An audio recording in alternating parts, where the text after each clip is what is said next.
4 শতাধিক সুপারিশ সহ পূর্ণাঙ্গ প্রতিবেদন জমা দিল স্থানীয় সরকার সংস্কার কমিশন।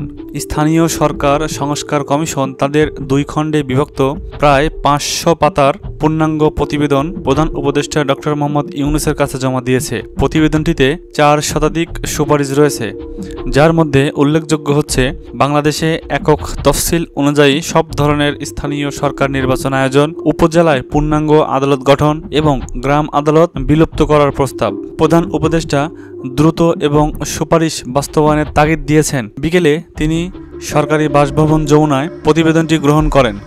এ সময় তিনি উল্লেখ করেন, এই সংস্কারগুলোর গুরুত্ব এতটাই বেশি যে তা শিক্ষা প্রতিষ্ঠানেও অন্তর্ভুক্ত করা উচিত। সংবাদ সম্মেলনে কমিশনের প্রধান ডক্টর তোফায়েল আহমেদ বলেন, আগে সংস্কার না করে কোনো নির্বাচন করলে তাতে কার্যকর ফল আসবে না। তিনি জানান, কমিশন দেশের সব স্থানীয় সরকার কাঠামো, ইউনিয়ন, উপজেলা, জেলা, পৌরসভা ও সিটি কর্পোরেশন একটি একক আইনের আওতায় আনার প্রস্তাব রয়েছে। তার মতে নির্বাচন যেন 5 বছর ধরে ছড়িয়ে না থাকে, একটা নির্দিষ্ট একক সময়সীমা সম্পন্ন হয়। এজন্য একটা 40 দিনের একক তফসিল প্রস্তাব করা হয়েছে। এতে একসাথে সদস্য ও কাউন্সিলর নির্বাচন হবে, যদিও চেয়ারম্যান ও মেয়রের নির্বাচন আলাদা সময়ে হবে।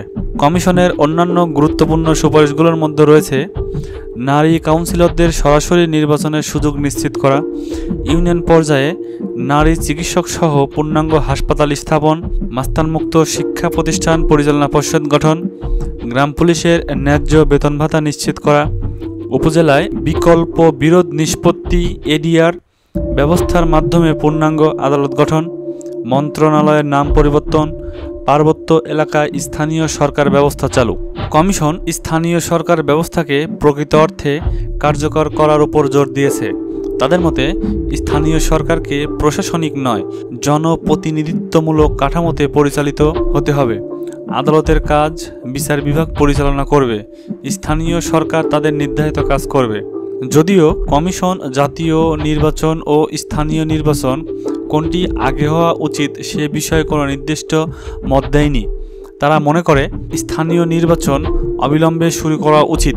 বর্তমানে দেশে যে শূন্যতা ও অস্থিতিশীলতা বিরাজ করছে তা কাটাতে স্থানীয় সরকারের মধ্যে নেতৃত্বের উপস্থিতি খুব জরুরি। অর্থায়নের বিষয়েও কমিশন উল্লেখ করেছেন, স্থানীয় সরকারের বরাদ্দ বৃদ্ধি করে মূল্য সংযোজন করের 1/3 এ খাতে দেওয়া উচিত। তারা বলেন, জনগণ যেসব পণ্য কেনে, যেমন গামছা বা গেঞ্জি, সেগুলোর উপর কর দিলেও তার সুবিধা স্থানীয় সরকার পায় না, অথচ এগুলো তাদের পাওয়া উচিত ছিল।